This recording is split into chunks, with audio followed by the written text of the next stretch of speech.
புண்ணியங்கள்லாம் இங்கே இருக்குது. அப்போ இந்த புண்ணியத்தை வாங்கினா இந்த எல்லையோட நாமம் கட்டாயம் சொல்லணும். அது அகத்தியர் தான் அதுக்கு தலைவர். அவரோட நாமம் சொல்லிட்டான்னா முருகப்பெருமான் நாமத்தை நீங்கள் சொல்ல வேண்டாம், சிவபெருமான் நாமத்தையும் சொல்ல வேண்டாம், அகத்திய பெருமான் விநாயகப் பெருமான் நாமத்தை கூட சிவசபை சீடர்கள் சொல்ல வேண்டான்னு சொல்லிட்டாங்க. என்னென்னு விநாயகருக்கு முதல்ல கணபதியை கும்பிடலைன்னா அவர் விடவே மாட்டார், சிவபெருமானையே விட மாட்டேன்ட்டார். ஆனால் இது யுகமாற்ற பயணத்துக்காக கொடுக்கப்பட்ட சபை. பிரபஞ்சமே இங்கே வந்து உட்காந்துடுச்சு. அதுக்குள்ளே தான் விநாயகப் பெருமான் இருக்காது. அவர் தான் சபையை தன் நெட்டி போட்டில் வச்சு காத்துக்கிட்டு வராருங்கிறதுனால சபையை வழிபாட்டு முறையை ஈஸியாக்கணும். எல்லா கணங்களைன்னா சொல்லி பேர் சொல்லிக்கிட்டே போகலாம். நான் பெருமாளை கும்பிடுவேன், நான் அங்கே கும்பிடுவேன், இங்கே கும்பிடுவேன், ஆஞ்சநேயரை கும்பிடுவேன், அவனை கும்பிடுவேன், இவரை கும்பிடுவேன் அப்படின்னு சொல்லிக்கிட்டே போகலாம். அதுக்காண்டி பொதுவாக வந்து அவர் அகத்தியத்துக்குள்ளே தான் எல்லாம் நிறைஞ்சிருக்கிறதுனால, அகத்தியர் சிவத்தை தாங்கி நிற்கிறதுனால, பிரபஞ்சத்தை தாங்கி நிற்கிறதுனால அவரோட நாமம் அவர் சொல்லிட்டால கணங்கள்லாம் போதுன்ட்டுச்சு. சரி, யார் விநாயகப் பெருமானே போதுன்ட்டா வேறு யார் பிரச்சனை பண்ண போகிறா? அவர் தான் முதல் குரு. அவரே வந்து அகத்திய நாமத்தை சொல்லு போதும் அப்படின்னு சொல்லிட்டார். சிவமகாவாலை சித்தன் நாமத்தை சொல்கிறதுக்கு அது காரணங்கள் ரொம்ப இருக்குது. அந்த பிரபஞ்சத்தில் இருந்து புண்ணியத்தை எடுக்கணும். அப்போ வந்து அதுக்கு ஒரு சாவி வேணும். அதுக்கு தான் அந்த நிலை அப்போ வந்து உருவாக்கணும். அதை அந்த ஆற்றலை உலகம் அகத்தியர்னால் எல்லாம் தெரியும், அகத்திய பெருமானா எல்லாம் தெரியும். அவர் எங்கேயும் உட்காந்துக்கிட்டு பாரு, எல்லா கோயிலையும் இருக்கார், எல்லார் நெஞ்சுக்குள்ளேயும் நீங்க மரம் நிறைஞ்சிருக்காரு அப்படிங்கிறது எல்லாம் தெரியும். யுகம் மாற்றத்துக்கு பொது யுக்தியை சித்தர்கள் கையில் எடுக்கிறதுனால இந்த சபை என்ன சொல்லிக்கிட்டு உன்னதமான விஷயங்களை சொல்லி கொடுத்துட்டு வருதா? இது பரவணும் இல்லை? இதுக்கு முன்னாடி எத்தனை ஞானிகள், யோகிகள், மகான்கள்லாம் வந்து கொஞ்சம் கொஞ்சமாக சரி பண்ணிக்கிட்டு போயிருக்காங்க. ஆனால் முழுதும் சரி பண்ண முடியலை. அது எல்லா ஞானிகளும் மகான்களும் இந்த எல்லையில் வந்து அகத்தியருக்குள்ளே இருந்துக்கிட்டு ஒரு சூட்சமத்தை செய்யறதுக்கு இங்கே உட்காந்துருக்காங்க. அப்போ வந்து இந்த சிவசபையோட ஆற்றல் வெளியே தெரியறதுக்கு சிவமகா வாழை சித்தனோட நாமம், இந்த வண்டான எல்லையோட நாமம் இதெல்லாம் தெரியப்படுத்த வேண்டியது இருக்குது, ஒரு கட்டாயம் இருக்குது. அதனால் வந்து அந்த நாமத்தை வந்து திருப்பி ரெண்டாவது சொல்லி பிறகு மொத்தத்தில் எல்லாரையும் ஒரு சித்த சபை போட்டினா, ஏன்னா இங்கே ரொம்ப கணங்கள் உட்காந்து வேலை பார்த்துக்கிட்டு இருக்கு. இரவும் பகலுமா உறக்கம் கூட இல்லாமல் தாங்க செஞ்ச தவ வலிமை யுகமாக செஞ்ச சிவமகா வாழை சித்தனோட தவம் மட்டும் கிடையாது, 14 லோகங்கள்லையும் இருந்து செஞ்ச தவம் எல்லா கணங்களும் செஞ்சுதான். அப்புறம் சிவம் இருந்த தவம்னா என்ன? எல்லா கணங்களும் ஒட்டு மொத்தமாக இருந்த தவத்தை எல்லாம் இந்த எல்லைக்கு வந்து தாரை வார்த்து கொடுக்கு.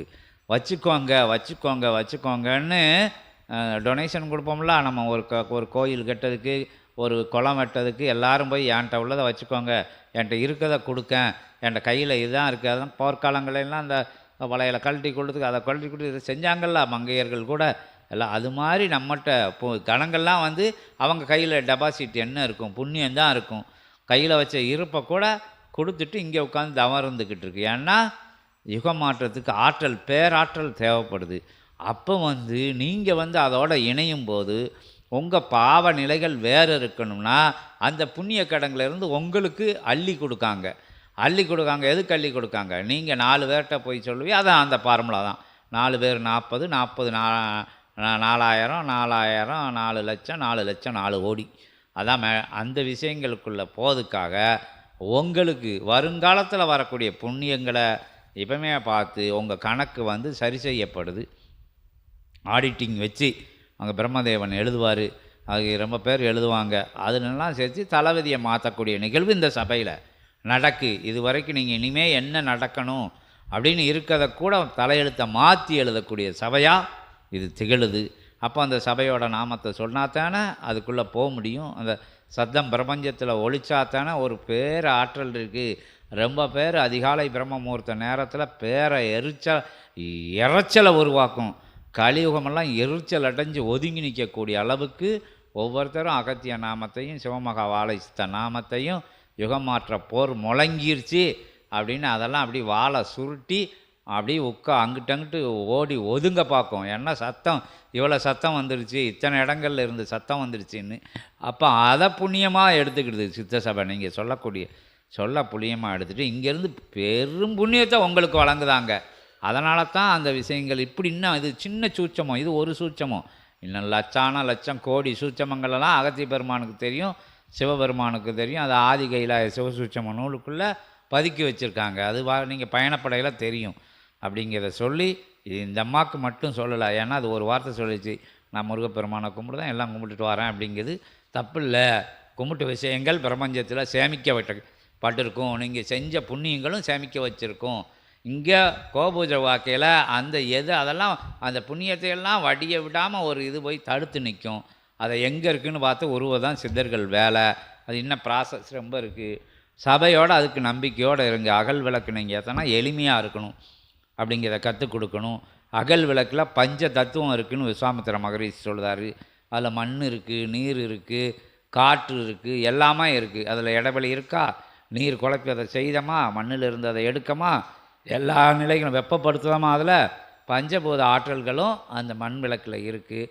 நான் வெள்ளி விளக்கில் ஏற்றிட்டா, தங்க விளக்கில் ஏற்றிட்டா, வைரத்தை குடஞ்சி எண்ணெய் ஊற்றி திரி போட்டு ஏற்றிட்டா அப்படிங்கிற நிலை இல்லாமல், மனமது செம்மையானால் மந்திரங்கள் ஜபிக்க வேண்டாம், வழிபாடு செம்மையாக இருக்குல்ல, எந்த உலோகமும் அதுக்கு ஈடாகாது அப்படின்னு சொல்லி அதுதான் மண் தத்துவத்தை வச்சு, அந்த மண் தான் பஞ்சபூதங்கள் தான் நமக்குள்ளே இருக்குது அப்படிங்கிறத உணர்த்தணும். அப்படிங்கிற நிலைக்காக அந்த அகல் விளக்கை இன்னும் எத்தனையோ விளக்குக்கு சொல்லிக்கிட்டே போகலாம். இருந்தாலும் சின்ன விளக்கத்தை உங்களுக்கு கொடுத்து எளிமையாக இருக்கணும், ஆனால் வலிமையாக இருக்கணும் அப்படிங்கிற நிலையை உணர்த்தக்கூடிய அந்த விளக்கை உங்களுக்கு ஜபம் வலிமையாக இருக்கணும். அதாவது நீங்கள் சொல்லக்கூடிய வார்த்தைகள் வலிமையாக பிரபஞ்சத்தில் பரவணும். அப்போ இங்கேருந்து உங்கள் வல்லமையான ஆற்றல் பகிரப்பட்டு இங்கே இருக்கக்கூடிய புண்ணியம் உங்கள் வீட்டில் உட்காந்துரும். அதுதான் இல் சபை கொடுக்காங்க. இல் சபைங்கிற ஒரு ஆற்றலை நீங்கள் வாங்கிட்டா, இந்தம்மா வாங்கிடுச்சு, அடுத்து தீபம் ஏற்றில உங்கள் வீடும் இல் சபை தான். தீபம் ஏற்றி பிள்ளைகளும் அதை ஒத்துக்கிட்டு, கணவனும் அதை ஒத்துக்கிட்டு வரையில், ஒவ்வொரு இடங்களில் ஒத்துக்காத நிலை இருந்த போதும் படிப்படியாக ஒத்துக்கிடுவாங்க, இல் சபை ஆயிரும். இல் சபைங்க இருந்தால் தான் இங்கே இருக்கக்கூடிய கணங்கள் உங்கள் வீட்டில் உட்காரும். இல்லை அகத்தியரோட பேரை சொல்லுதாங்க, சித்த சபையை பேரை சொல்லுதாங்க, நீங்கள் போங்கன்னு அகத்திய பெருமான் கணங்களுக்கு கட்டளையிட முடியும். இல்லைன்னா நாங்கள் எதுக்கு அங்கே போகிறோம், சித்த சபை பேரே வரலையே அப்படின்னு கணங்கள் இங்கே சண்டை போடும். யுகமாற்றத்துக்கே இந்த அம்மா இறங்கலையே, அப்படி இந்த அவன் இறங்கலையே, இவன் இறங்கலைன்னு.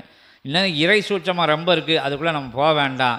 ஏன்னா எளிமையான வழிபாடு செஞ்சு உயர்வான கர்ம நிலையெல்லாம் வேறு எடுத்து புண்ணிய நிலைகளை உங்கள் வீட்டில் சேர்த்து சுபிட்சம் அடைஞ்சி 16 பேர் வர சிவசபையோட தொடர்புலையே இருங்க. எளிமையான விஷயங்கள் தான் இங்கே சொல்லப்படுது. அதுக்கடுத்து வேறு எதுவும் ஆகமங்க எதுவும் இருந்தால் அகத்திய பெருமான் சொல்லுவாங்க. உங்கள் பையனும் மருமகளையும் கூட்டிட்டு வாங்க, அவங்க துணையாக இருப்பாங்க. நீங்கள் கோயில்பட்டி தானே, பக்கத்து வீடு தானே, வேற என்ன, இங்கே இப்போ பக்கத்தில் நீங்கள் வந்துடுங்க, கார் வரும், 3 பூஜை கூப்பிட்டு வந்துடுவோம்.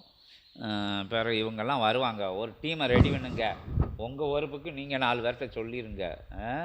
ஒரு வேன் வரையில் எப்படி நீங்கள் ஏறி உட்காந்துக்கலாம், இல்லைன்னா பஸ்ஸை பிடிச்சி போக வேண்டியது வந்துடும். அதுக்கு அவங்க வழிவகுத்துருவாங்க. ஒரு நாளைக்கு அவங்கள கூட்டுவாங்க, அவங்களும் இப்படி இப்போ கோமாதா பூஜை பார்த்துட்டு அகத்திய பெருமான் முன்னாடி நின்று வழிபடட்டும்.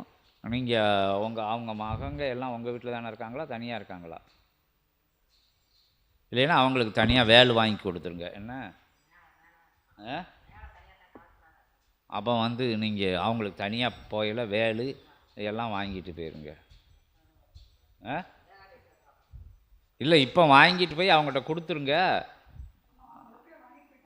வாங்கிட்டு போயிட்டாங்களா? சரி சரி சரி சரி சொல்லி கூட்டிட்டு வாங்க. இந்த பிறவை இதை பார்க்க சொல்லுங்கள், உங்கள் மருமகளையும் மீறி போய் நீங்கள் போய் சொல்லிடுங்க. என்ன சொல்லி போய் பேசி ரெடி பண்ணிடுங்க.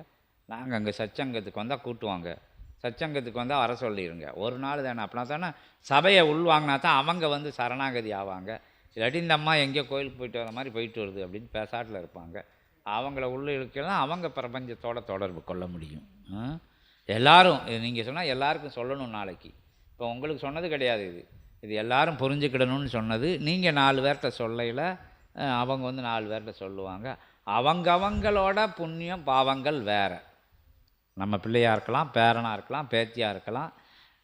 உயர்நிலைகள் இப்போ நீங்கள் சொல்கிற விஷயங்கள் உயர் விஷயங்கள் வேலை. அதுக்கு பிறகு புத்திர பேர் அப்படிங்கிறதுக்கு அவங்க 2 பேரும் கணவன் மனையும் அவங்க நீங்களே வழிபட்டாலும் அவங்க இந்த சபையோட ஆற்றல் அவங்களுக்கு தெரியணும். அப்படின்னா தான் புண்ணியம் அவங்களுக்குள்ளே போய் இறங்கும். ஓம் அகதீசாய நமக.